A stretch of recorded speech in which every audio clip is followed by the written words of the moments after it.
Kita sekarang berada di Jalan Karangturi dan sekarang kita akan memasuki gerbang kelenteng di Karangturi yang bernama Pau Anbio, kelenteng pelindung keselamatan. Kelenteng ini adalah pemujaan dari seorang dewa yang menjadi pujaan dari masyarakat Hokkien dulu, yang biasanya dibawa dalam perjalanan dan ditempatkan di suatu tempat sesudah mereka menetap di situ.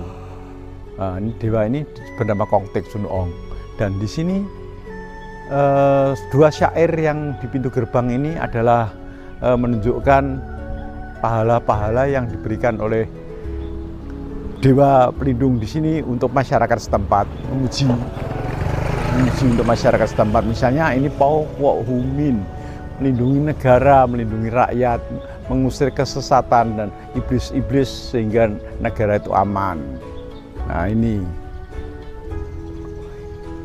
membuat rakyat tenang, membuat rakyat damai dan mensejahterakan negara, mendatangkan kesejahteraan untuk membasmi kemiskinan sehingga rakyat bisa hidup sejahtera. Ini tulisannya bunyinya begitu.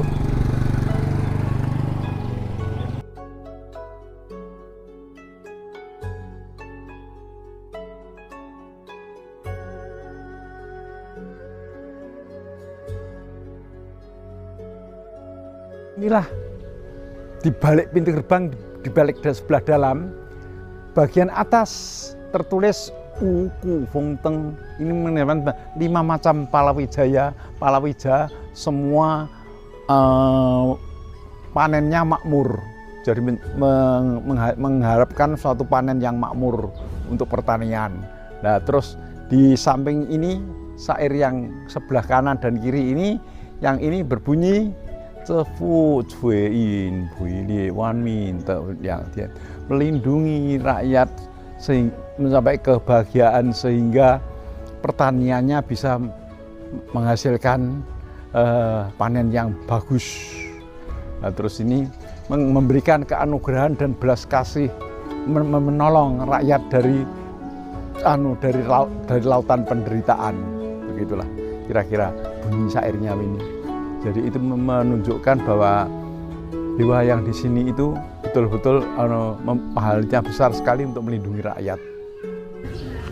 Sekarang kita mulai memasuki bangunan kelenteng ini. Tiap-tiap bangunan kelenteng biasanya terdapat patung-patung dewa pelindung. Ini adalah ini adalah dewa pelindung, malaikat pelindung. Kemudian ada pasang singa. Pasang singa ini juga melambangkan suatu penghormatan akan negara itu menjadi makmur. Ini yang jantan, ini yang betina. Nah, yang jantan itu membawa rencengan uang, dan yang betina ini menjaga anak-anaknya, lambang keluarga. Nah, di samping itu ada malaikat pintu.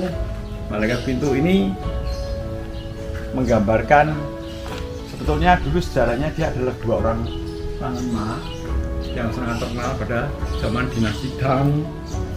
Nah, di sini yang sebelah kanan ini adalah Jenderal Jekong atau Udikyong yang pernah sangat berjasa sekali kepada Kaisar Deng Daicung selama pertempuran untuk menaklukkan raja-raja yang masih memberontak.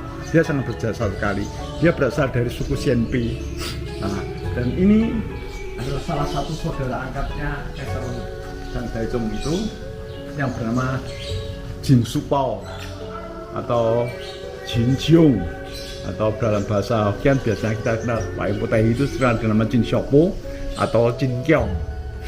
Nah, kenapa bisa ada 2 panglima ini menjadi diangkat sebagai pengawal pintu? Itu ada ceritanya sendiri. Dari itu biasanya diambil dari novel, dari cerita perjalanan ke barat si Yuji. Itu diceritakan, di dalam itu diceritakan bahwa Kaisar Deng Daicung itu kalau malam sering mimpi buruk, didatangi roh-roh, gentayangan macam-macam. Dia sendiri menyadari bahwa waktu dia masih menjadi pangeran dan berperang untuk mendirikan dinasti itu, banyak sekali mengorbankan jiwa, sehingga dia merasa sangat berduka, dalam hatinya juga merasa tidak tentram, sehingga mimpinya itu sering diganggu roh-roh. Terutama di dalam pertempuran perebutan takhta itu, dia juga ceritakan dia itu sampai membunuh kakaknya sendiri yang sebetulnya ada putra mahkota, tapi karena terjadi perebutan kekuasaan di dalam keluarga kerajaan itu, kakak itu terasa terbunuh. Nah, lantas dua panglima ini menyanggupkan dirinya menjaga di pintu kamarnya kaisar itu setiap malam, sehingga para roh-roh itu nggak berani mengganggu lagi. Nah, sejak itu kepercayaan ini menyebar ke kalangan rakyat, sehingga setelah beberapa generasi orang-orang memasang patungnya dia atau gambarnya dua panglima ini di pintu untuk sebagai pelindung rumah. Nah, kalau ada roh-roh jahat dianggap sebagai malaikat pintu, gitulah ceritanya kira-kira. Depan pintu kelenteng dan hiasan-hiasan gambar-gambarnya di dunia itu biasanya memberikan gambaran tentang ajaran-ajaran moral etika. Nah, di sini ada 4 gambar, tapi sayang gambar-gambar yang lain itu sudah direstorasi, tapi restorasinya itu asal-asalan saja, sehingga banyak cerita-cerita yang sudah tidak bisa terbaca, dan tulisan-tulisannya pun itu sudah tidak terbaca. Yang masih ada yang bisa dikenal, yang masih saya bisa kenal adalah ini. Ini adalah menceritakan Pokya Isujian. Pokya itu adalah seorang menceritakan persahabatan dua orang, satunya ahli musik, satunya tukang kayu bakar. Dan kalau Pokya ini memainkan musiknya, tukang kayu ini bisa menanggapi dan tahu artinya apa yang digambarkan di dalam alunan musiknya dari Pokya itu, apa yang terkandung di dalam hatinya, sehingga tercetus dalam alunan musiknya itu si tukang kayu ini bisa memahami, bisa menceritakan gitu, sehingga duanya itu bisa sangat bersahabat. Nah, itu dilambangkan bahwa kedua orang yang punya perasaan yang bisa saling berkaitan atau saling berhubungan, itu akhirnya bisa menjadi sahabat karib. Nah, ini persahabatan antara Pokya dan si tukang kayu. Pintu yang pertama, kalau kita masuk dari kelenteng itu biasanya masuk dari sebelah kanan. Masuk dari sebelah kanan, nanti keluarnya sebelah kiri. Ini pintu gerbang sebelah kanan ini, itu atau papan atasnya berkuang sehuice. Itu artinya sinar berkahnya itu meliputi masyarakat, melindungi masyarakat yang luas. Dan ini syair-syairnya juga melindungi masyarakat, melindungi rakyat supaya mendapat berkah dari Yang Maha Kuasa. Dari ini juga supaya penduduk-penduduk setempat di berbagai penjuru lautan bisa mencapai kemakmuran. Begitulah. Ini adalah gelar dari dewa yang ada di dalam kelenteng ini, namanya Kuang Cok Jinwang. Jadi berkahnya itu melimpah meluas, raja yang berkahnya melimpah, begitulah. Maksud kira-kira artinya begitu. Dan ini ada puji-pujian untuk dia yang dengan berkahnya itu dia bisa melindungi berbagai kehidupan yang ada di sekitar tempat ini. Begitu, dengan penghormatan orang di kolong langit itu adalah masyarakat ya, bisa karena jasa-jasanya dia disebut sebagai seorang pangeran. Nah, ini semua yang sendiri.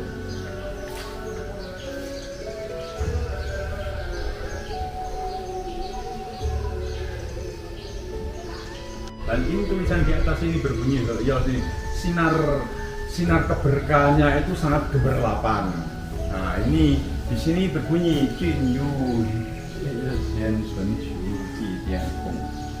jadi karena dia bisa banyak memberikan berkah dan perlindungan, jasanya besar sekali, sehingga disembah sampai diangkat menjadi seorang pangeran. Nah,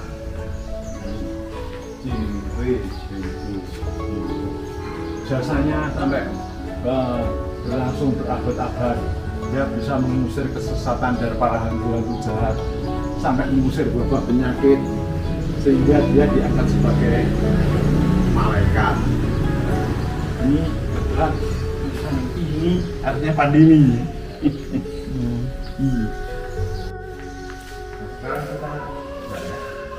Sekarang kita mulai memasuki ruangan tengah.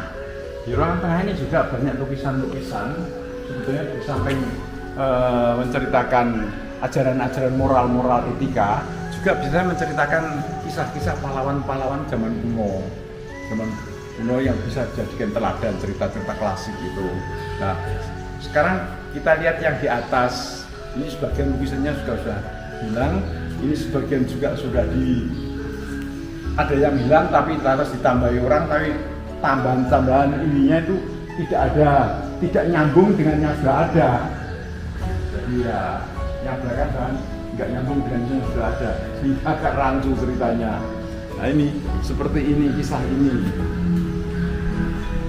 Nah, salah satu yang menjadi banyak pujaan di dalam masyarakat Tionghoa ada 8 dewa. Nah ini ada gambar lukisan dari 8 dewa. 8 dewa sedang bermain musik. Kelihatan ada sangat rukun sekali, mereka berdelapan. Nah di tengah-tengahnya itu adalah gurunya yang namanya Nanji Shen Ong, itu gurunya di atas. Itulah yang diangkat sebagai dewa panjang umur. Sehingga 8 dewa ini juga dilambangkan sebagai, karena mereka itu sangat rukun dan harmonis. Itu diharap masyarakat itu bisa menjadi satu masyarakat yang sehat dan berbahagia. Nah, itu lambangnya 8 dewa itu sudah bermain musik. 8 dewa itu tokoh-tokohnya itu ada yang memang dalam sejarah itu ada, nah, tapi sebagian juga tokoh legenda. Tapi mereka dari berbagai kalangan, ada yang bekas jenderal, ada yang dari seorang ada dari seorang penyanyi, ada yang pendeta, ada yang pengemis, ada yang seorang mahasiswa dan bekas menteri, dan wanitanya satu.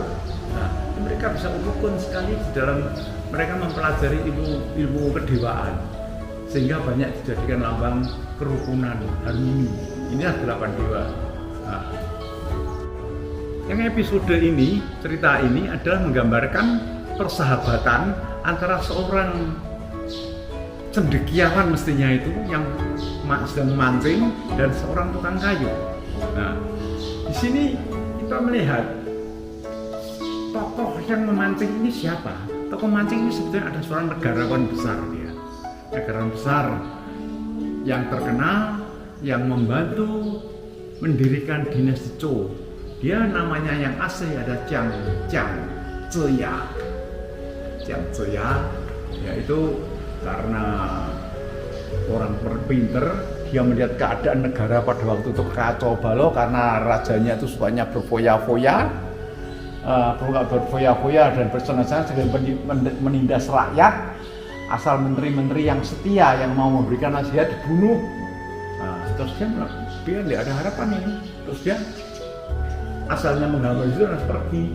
Dia pergi mencari negeri-negeri yang dimana rajanya itu terlalu bijaksana begitu loh. Dia mau mengabdikan ilmunya di sana. Nah, untuk menunggu selama dalam masa penantian itu, dia menggunakan waktunya untuk memancing. Nah, di situ terkenal mancing. Dalam mancing itu dia sering ketemu dengan ini tukang kayu ini, ngajak pencari kayu ini. Terus tanya sama tukang kayu, kamu ngapain udah tua gitu mancing terus saja tiap hari di sini. Dan dia pancingnya itu nggak ada kaitannya, itu nggak ada. Nah, kamu mancing kaitan nggak ada, dapatnya ikan kapan itu? Saya kan nggak mancing ikan bilang itu. Itu mancingnya mancing raja. Loh, jadi kamu mau kepengen jadi pejabat, mau ketemu raja menjadikan pejabat? Iya, kemampuanmu apa? Ya soal kemampuan itu nanti kan bisa kita buktikan ya itu. Loh, tapi kamu udah tua, kamu bisa jadi pejabat kamu lama. Ya udah nggak apa-apa. Kalau memang takdirnya harus tua itu jadi pejabat ya nggak apa-apa, aku pasti sanggup ya begitu. Terus itulah makanya kemudian dengan atas jasanya si tukang kayu ini ada seorang raja yang mencari itu, dia antarkan ke sini. Nah, ketemu dengan yang ya ini, terus dia diangkat, dibawa, diangkat jadi perdana menteri. Nah, itu yang terkenal. Dia nanti bisa membawa kerajaan Zhou itu menjadi besar, menjadi kuat, dan mengembangkan dinasti yang sudah lapuk, sudah rusak itu, dinasti Shang. Dan tukang kayunya itu nanti dia akan jadi muridnya, jadi panglima perang.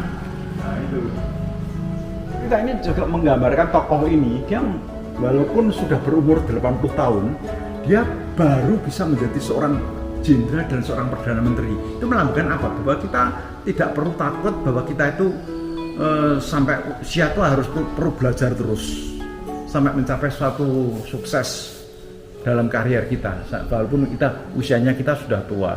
Nah, itulah lambangnya itu, makanya di dalam bahasa Mandarin itu ada istilah Pak Sesuai Tian Wenwang, dari 80 tahun, dalam berusia 80 tahun dia baru bisa menjadi perdana menteri. Nah, itulah di sebelah di dinding yang sebelah apa ini namanya, sebelah kiri ya. Iya. Dari kelenteng ini ada masih ada satu lukisan di dinding lagi. Tapi hanya sebagian sayangnya. Yang sebelah kiri, yang sebelah kanan ini menggambarkan adalah menceritakan kisahnya Jenderal Ye Fei. Jenderal Ye Fei itu adalah seorang jenderal yang sangat terkenal karena dia apa? Karena dia sangat cinta pada negerinya. Sangat cinta pada negerinya. Padahal waktu dia itu muda, saya gambarnya ini sebagian hilang. Itu dia waktu mau masuk tentara, itu kan negara dalam keadaan kacau. Pasukan-pasukan Monggol itu banyak mulai menyerbu ke kerajaan Song. Nah, jadi dia mau mengabdikan pada negara. Nah, oleh ibunya dia dipesan, di gernya itu ditulis, diukir dengan 4 buah huruf, setia pada negara sepenuh hati, gitu loh. Sayang tulisannya itu hilang sebelah sini. Nah, itu dia berjuang. Nah, selama dalam perjuangan itu dia ini tokoh-tokoh menengah itu dia ini sedang berunding atas ini dengan beberapa saudara angkatnya itu. Nah, ini adegan selama peperangan itu. Nah, cuma ini sayangnya hanya sebagian ini. Nah, ini musuhnya yang terbesar ini, ketua dari pasukan Qin itu, Qin Shu, dan ini Ye Fei itu. Nah, nanti di dalam perjuangan Ye Fei itu kemudian dia difitnah sama salah seorang menteri. Menterinya itu menghasut raja, menghasut kaisar supaya Ye Fei itu dipecat. Sebetulnya pada waktu itu Ye Fei itu sudah memimpin pasukan, sudah berhasil memojokkan pasukan dari kerajaan dari Qin itu, sudah untuk memberikan pukulan-pukulan terakhir. Mereka sudah akan kalah semua. Nah, pasukan jenderal dari kerajaan Qin itu benar tahu kerajaan Song ini orangnya korup semua. Nah, dia berhasil menyogok perdana menteri itu untuk menghasut rajanya supaya Ye Fei itu dipanggil, nggak jadi ke perang gitu loh. Nah, rajanya itu percaya, sebab dia juga tahu dia nggak. Ye Fei itu akhirnya sekarang Ye Fei itu punya kekuatan angkatan perangnya kan besar. Dia diisukan akan berontak, dipanggil beberapa kali nggak mau datang. Nah, Ye Fei dia pikir, aku tinggal memberikan pukulan terakhir saja. Kalau sampai aku kali ini tak tinggal, gagal sudah, sia-sia usahaku. Sehingga dia menunda-nunda panggilan itu. Nah, di situ raja makin curiga. Dihasut itu makin curiga ya. Akhirnya sampai panggilan itu sampai 12 kali surat perintah panggilan baru Ye Fei-nya mau berangkat. Nah, situ dituduh dia mau berontak, sudah dikecam macam-macam, aja hukuman mati. Nah, itulah kisahnya itu di sini. Nah, ini di dalam peperangan sampai anaknya melakukan pelanggaran disiplin, anaknya sendiri mau dihukum mati sama dia. Perintah mau dihukum mati, panglima yang lain itu memintakan ampun gitu loh. Nah, Ini melihat kebesarannya dia. Nah, kalau kita ke sana, ke negeri Tiongkok di sana di kota Hangzhou itu ada kelenteng untuk memuja dia, untuk peringatan dia, dan sebelahnya itu ada kuburan, dan di kuburan itu ada patung dari tembaga yang menggambarkan perdana menterinya dengan istrinya itu yang menghasut dia sampai dihukum mati itu digambarkan di situ berlutut. Nah, orang-orang yang berziarah di situ karena benci sering diludahi, diapakan sampai sekarang sudah nggak boleh diludahi, masih ada patung itu. Dan ini sejarahnya kalau kita membaca populer dengan kue untir-untir itu sejarahnya dulu karena rakyat itu benci sekali dengan kejadian itu. Perdana Menteri dan istrinya itu dijadikan kue untir-untir itu digoreng gitu loh. Jadi kalau kita makan makanan itu teringat dendamnya kepada Perdana Menteri itu gitu. Sampai sekarang masih ada untir-untir jasanya di situ, ada di situ. Nah, kemudian yang sebagian ini, bagian yang sebelah ini ada sebelah ini ceritanya sudah lain lagi. Ini ceritanya adalah dia mengambil cerita-cerita pendek dari dinasti Song dan Ming, banyak yang karya-karyanya dari Hong Monglong. Hong Monglong itu terkenal pengarang. Nah ini yang paling terkenal adalah ini satu yang Sang Bunga Raya dan Kotak Perhiasan ini yang paling terkenal ini ceritanya ini. Di tembok sebelah kanan itu kita sebetulnya masih melihat suatu cerita yang agak lengkap. Ini tembok ini semuanya satu cerita. Cuma yang bagian kanan ini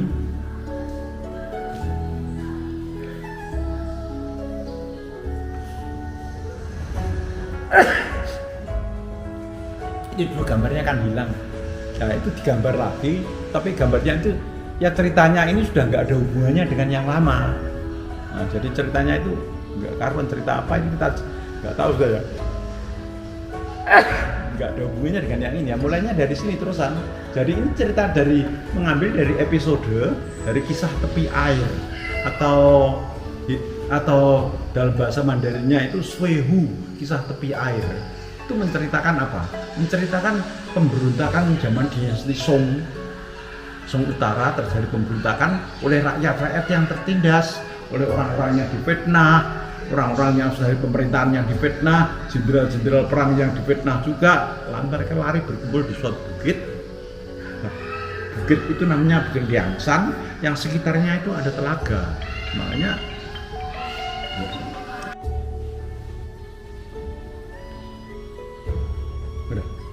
episode ini menceritakan dari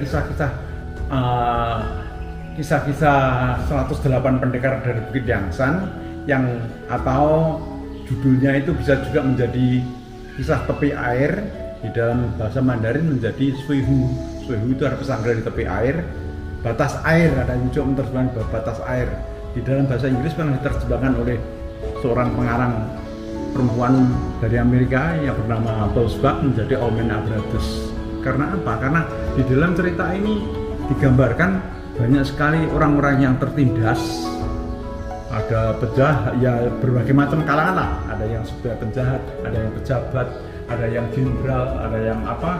Mereka itu yang hidupnya itu tertindas karena difitnah dan lain itu. Mereka berkumpul di suatu bukit yang namanya Bukit Liangshan, yang ada di tengah-tengah telaga Liangshan.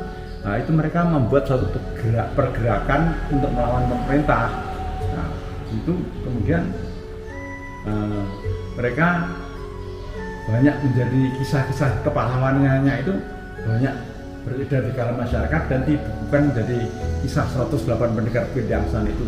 Total pendekarnya itu di dalam sejarah memang ada 36, tapi di dalam novel diperluas sekali oleh pengarangnya menjadi 108. Nah di sini tuh mulai digambarkan cerita-cerita itu. Misalnya ada itu yang namanya Yang Tzu itu adalah anak keturunan seorang jenderal. Dia karena dulu diberi tugas oleh Perdana Menterinya untuk mengangkut barang-barang itu seperti bunga-bunga karang. Dulu bunga-bunga karang itu diambili untuk membuat taman-taman kerajaan. Nah, dia dalam perjalanan mengambil bunga-bunga karang itu, perahunya terbalik, barangnya itu habis semua. Nah dia mau dihukum, terus dia itu harus melarikan diri akhirnya dia. Nah, terus nanti ini ada, terus dia nanti berhasil mendapat amnesti, memimpin, terus dikasih tugas memimpin pengiriman upeti ke kerajaan. Nah kalangan orang-orang dari masyarakat itu kan ada yang penjahat-penjahat yang biasa mencuri segala dan lain-lain itu melihat ini kesempatan untuk merampok dia. Nah lantas mereka berkomplot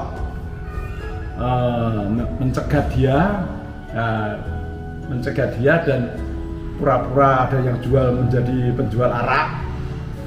Penjual arak itu campur dengan obat tidur, dan rombongannya orang itu sedang beristirahat, ditawari minuman arak itu, mereka semua tertidur dan barangnya dirampok semua. Nah, baru gitu. Nah, terus ini ada kisah-kisah lagi dari seorang ini yang paling terkenal, Busung, yang memukul harimau, membunuh harimau. Dia Busung, dia dalam keadaan mabuk membunuh harimau. Nah, sesudah membunuh harimau, dia pulang ke desanya itu, terus dia diangkat jadi kepala polisi di situ. Nah, dan dia ini ketemu sama saudaranya yang sudah lama ditinggal. Nah, saudaranya itu punya istrinya itu selingkuh. Nah, ini suaminya dibunuh sama istrinya itu dengan racun. Nah terus itu, dan nanti Busung itu pulang, setelah bertugas pulang melihat kakaknya sudah meninggal, lalu dia melakukan pembalasan, istri kakaknya dan orang-orang yang menghasut semua dibunuh semua sama dia, atas dia melarikan diri. Nah itulah kisahnya begitu. Nah ini cerita-cerita begitu semua. Nah ini masih cerita Busung dulu. Nah ini ada lagi kisahnya yang ini apa? Ini yang paling terkenal itu ini Ligwe itu dia membantu saudaranya mau perebutan itu apa? Ini ada anaknya pejabat gitu mau merebut tanah di tempatnya dia. Bela anaknya pejabat itu dibunuh sampai mati, kemudian melarikan diri. Nah gitu. Nah ini ceritanya di situ semua. Nah ini yang bapaknya yang paling terkenal itu nih, si angin hitam di kue. Nah itu penjahatnya yang fitnah itu berhasil ditangkap di Paku Tegur Surakarta, ditangkap. Nah ini yang pemimpinnya itu namanya Song Jiang.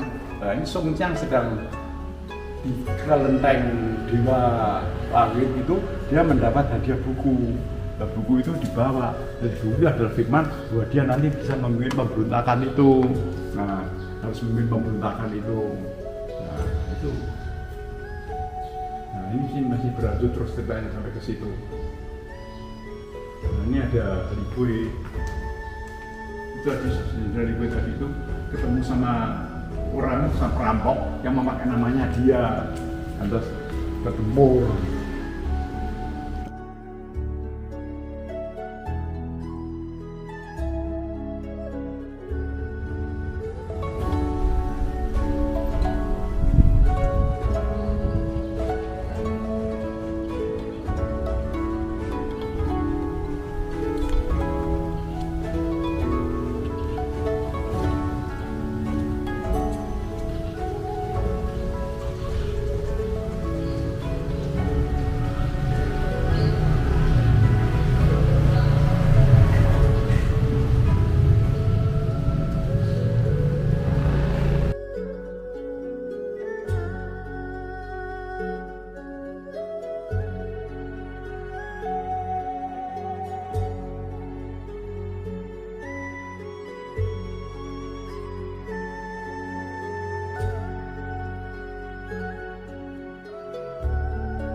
Nah, ini ada adegan juga di mana Song Jiang itu karena menulis syair, yang syairnya itu dianggap bernilai pemberontakan, dilaporkan oleh pejabat, dan dia ditangkap mau dihukum mati.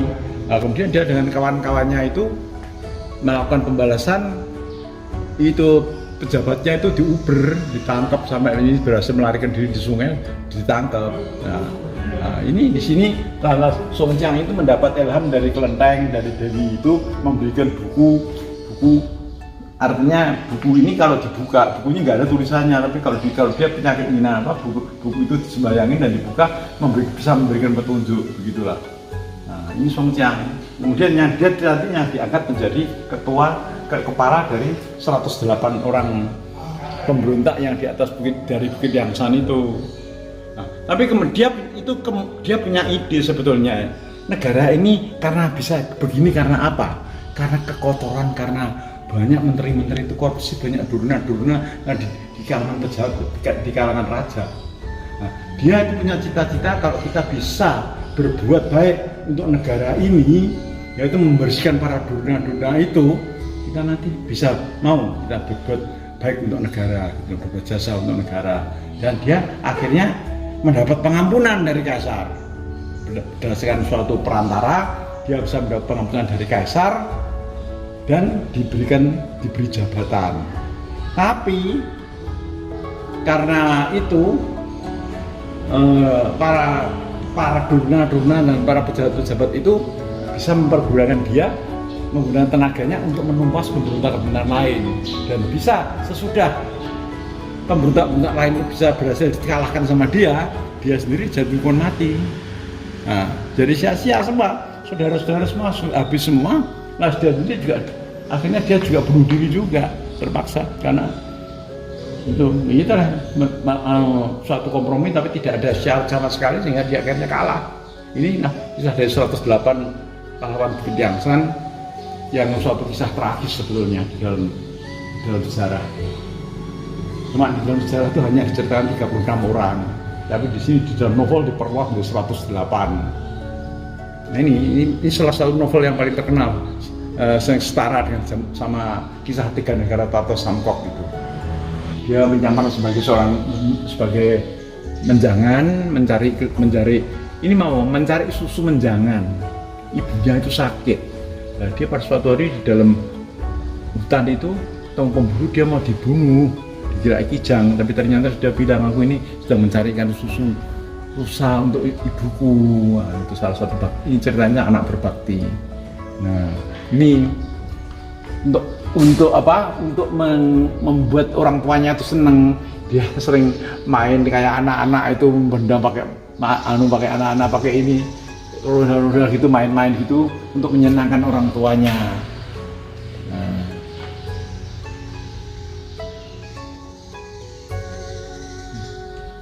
Terus ada lagi misan menunggu di kuburan sampai orang tuanya di kuburan, ngipasi kuburan di orang tuanya, barang gitu ada.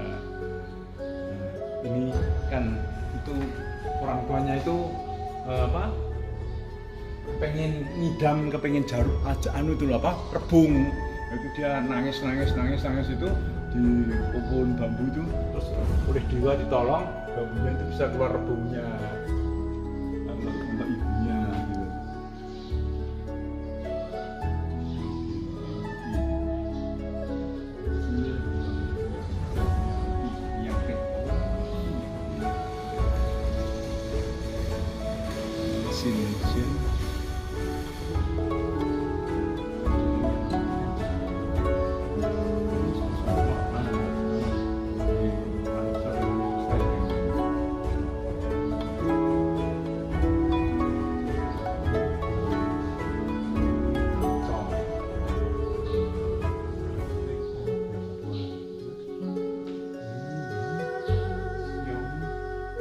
Itu untuk menyenangkan ibunya.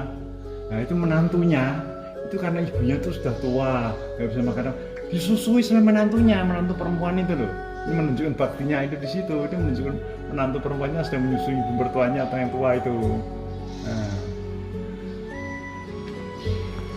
Nah kalau ini dia tuh difitnah sama ibu-ibu tirinya, suruh bekerja terus saja, terus sampai hewan-hewan itu kasihan sama dia gitu loh. Terus ada gajah, ada yang bantu, ada yang berumur itu menyebarkan bibit, gajahnya bantu meluku, itu ceritanya ini ada. Nah, situ. terus ini ada lagi, ini juga sama. Ini dia musim dingin, ibunya sakit kepengen ikan, nah, terus nangis di anu itu saljunya, esnya terpecah terus keluar ikannya itu, dan itu ditolong oleh dewa. Terus sini ya.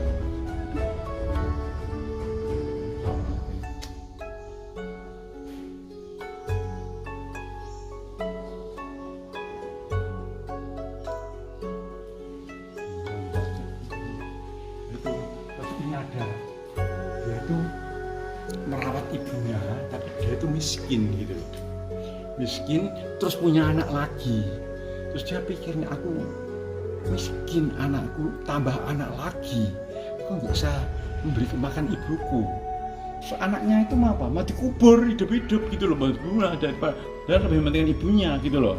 Tapi akhirnya karena gitu, terus dewa itu kasihan, dia pada waktu gali-gali mau mengubur anaknya itu mendapat bungkah emas gitu, ceritanya gitu, namanya bos Ji itu ada begitu. Kalau dia mau tidur, orang tuanya mau tidur, dia sengaja bajunya dibuka dulu biar nyamuk-nyamuk itu menggigiti dia, biar nyamuk-nyamuk itu nggak gitu, kan menggigiti dia gitu. Dia ada cerita nggak bisa gitu, bisa macam-macam. Nggak bisa, terbatasnya seperti itu.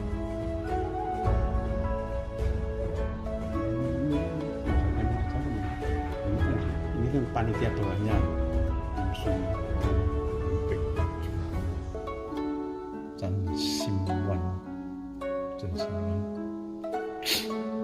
syair ini berpasangan biasanya di kiri kanan itu untuk menghias kelenteng itu adalah memuat puji-pujian ada kan karena pertolongan dari dewa ini, dewa Bangsa Junwang itu pada rakyat, sehingga diabadikan dalam bentuk syair ini. Kemudiannya ini syair ini dibuat tahun berapa? Sumbangannya itu tahun Kaisar 22, tahun Kaisar Guangxi tahun 22 itu berarti 1997. Ini tahun 1997 ini pemujaannya itu. Ini tahun 1897. Ini 1897. Nah ini pasak ini juga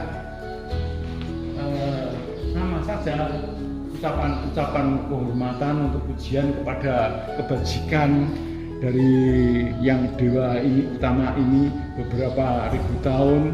Nah beberapa ribu tahun sehingga akhirnya diangkat dia menjadi raja,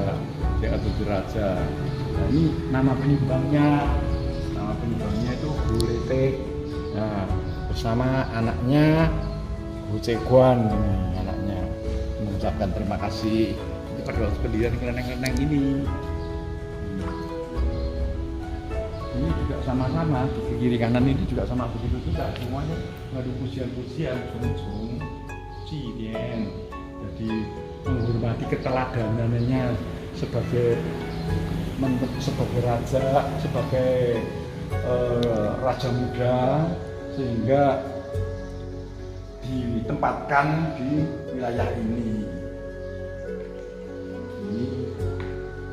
Nah ini yang saya punya rumah gajah itu penyumbangnya, ini wajah-wajah yang berwibawa dan roh-roh yang cemerlang turun ke wilayah timur dan memberikan berkah pada para raja. Oleh sumbangannya oleh Tang Wixin dan Tang Wixin di sini. Terus dia karena sering bersemedi dan lain-lain itu, kemudian pada saat semedi itu dia itu ditarik ke langit menjadi moksa. Nah, pada waktu dia sedang bersemedi mau melayang ke atas itu, ibunya tahu, dia itu kakinya diangkat, dipegangi satu, sehingga bentuk patung-patungnya selalu biasa kakinya terangkat satu dan duduk tapi kakinya terangkat satu. Itu namanya, dia nama aslinya itu Kue Anghok. Kemudian mendapat gelar dari kaisar karena dia sering muncul selama dia sudah menjadi dewa itu, muncul berkali-kali memberikan pertolongan pada kerajaan atau atau ada menteri atau rakyat dalam keadaan banjir, dalam keadaan bahaya, sehingga dia dikasih nama Wang Zhezhuang, Raja Mulia yang berkahnya itu melimpah, maksudnya itu begitu. Raja Mulia yang berkahnya melimpah. Ya, ini adalah bagian tembok yang di belakang. Ini ceritanya adalah cerita dari kisah Semkok, cerita novel terkenal, kisah 3 kerajaan. Nah, itu yang atas itu dimulai dari mereka 3 berangkat saudara, Wan Kong, Chang Fei sama Liu Bei berangkat saudara di Taman Daoyuan, terus diangkat saudara. Nah, ini lanjutannya terus berjalan sampai ke kalian terus itu, terus sampai akhirnya sampai terjadi pertempuran sama itu yang pakai bulu kepalanya itu ada seorang panglima zaman dinasti Han, itu ada yang paling jagoan itu, dia namanya itu. Terus ini langsung terus kemudian Liu Bei mendapat petunjuk untuk mencari seorang cendekiawan yang bisa membantu dia mendirikan kerajaan. Nah, ini akhirnya Liu Bei bersama saudara angkatnya Wang Yi sama Chang Fei itu menemui Zhuge Liang. Zhuge Liang itu nanti yang menjadi perdana menteri kerajaannya dia, yang dianggap yang dengan jelas sebagai Hong Ling. Nah, ini dalam pertempuran pada waktu pertama kali Zhuge Liang diangkat menjadi penasihat militer. Saudara-saudaranya Liu Bei seperti Chang Fei sama Pan Yi itu nggak mau tunduk, ini apa-apaan ini, orang nggak tahu, orang bisa kayak gini jangan jadi perdana menteri, jangan jadi penasihat militer. Tapi ternyata dalam pertempuran itu berhasil dia, baru mereka mau tunduk. Nah, itu dalam pertempuran itu kemudian pasukan Zhou itu berusaha menguasai selatan, terpaksa tentaranya Liu Bei itu dengan jumlah yang tidak banyak itu mengungsi, ini melewati sungai dan lainnya itu, tentaranya itu mengungsi. Nah, di dalam pengungsian itu keluarga Liu Bei itu tercerai-berai. Ini panglimanya yang paling belakang ini namanya Cao Yun, itu berhasil menolong istrinya Liu Bei sama anaknya, tapi istrinya Liu Bei itu tahu dirinya luka memberatkan Cao Yun itu, kalau nanti dia ikut dia bunuh diri di sumur itu, terus anaknya diserahkan kepada Cao Yun untuk dibawa, dan anaknya itu nanti jadi pangeran. Nah, ini pasukannya Zhou yang menyerbu dicegat sama Chang Fei di atas jembatan Tangpan Xiao ini, mereka nggak bisa lewat. Nah, ini yang adegan terkenal itu begini, kapal-kapalnya, adegan tentaranya Zhou mau menyerbu ke selatan, tentaranya di kapal-kapalnya dibakar sama tentaranya Cao Yun itu di sini. Nah, ini episode cerita Semkok yang paling terkenal. Ini adegannya. Karena Cao Yun itu sama Hong Ling itu sangat iri.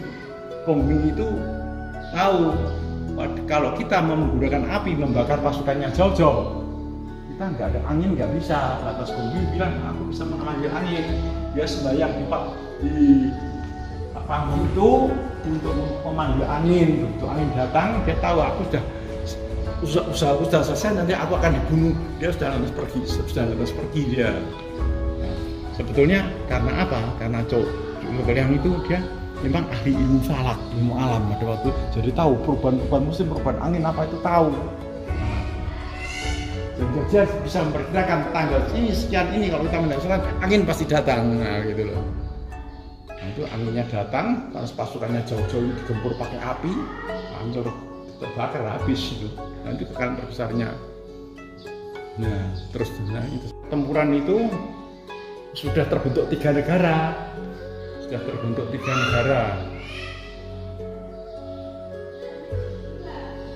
Ini adegan di mana pasukannya Pan Kong bisa menangkap Bang Te.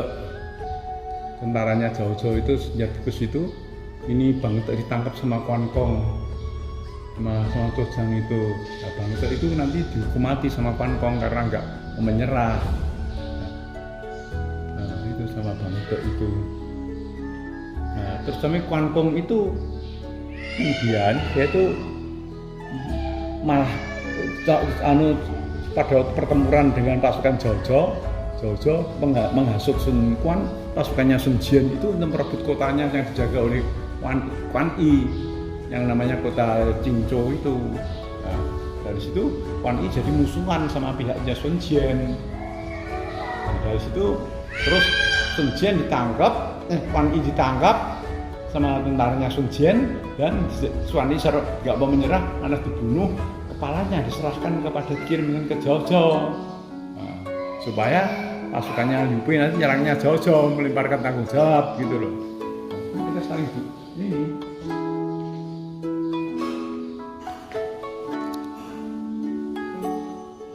Nah, itu sudah nanti Quan Yi meninggal, lantas Liu Bei pasukannya menyerbu mau balas dendam ke pasukannya, ke tempatnya Sun Jian di Tongwu, tapi karena didasarkan terlalu dasar dengan emosi ya, tidak banyak menggunakan siasat perang, akhirnya pasukannya hancur. Dia nggak mau mendengar nasihatnya Gong Ming, sehingga pasukannya hancur. Pulang dia pasukannya hancur, keadaan putus asa, saudara angkatnya sudah mati semua, lantas dia sakit, lantas anaknya diserahkan pada Zhuge Liang untuk memimpin sebagai penggantinya dia. Nah sudah itu negara itu sudah terbentuk menjadi 3 negara setelah itu. Negara Shu tempatnya Liu Bei, tempatnya Sun Jian negara Wu, dan tempatnya Jojo yang diganti anaknya menjadi Zhou Bi menjadi negara Wei, dan menjadi 3 negara. Dan memperebutkan 3 negara itu Zhuge Liang berkali-kali berusaha menyerbu ke tempat Wei, tapi selalu gagal. Nah, selalu gagal karena ini pada waktu itu dalam pertempuran itu Zhuge Liang merasa, aduh, ini aku umurnya dia sudah akan sampai, terus dia mohon persembayang, mohon perpanjangan umur ini, mengadakan sembayangan.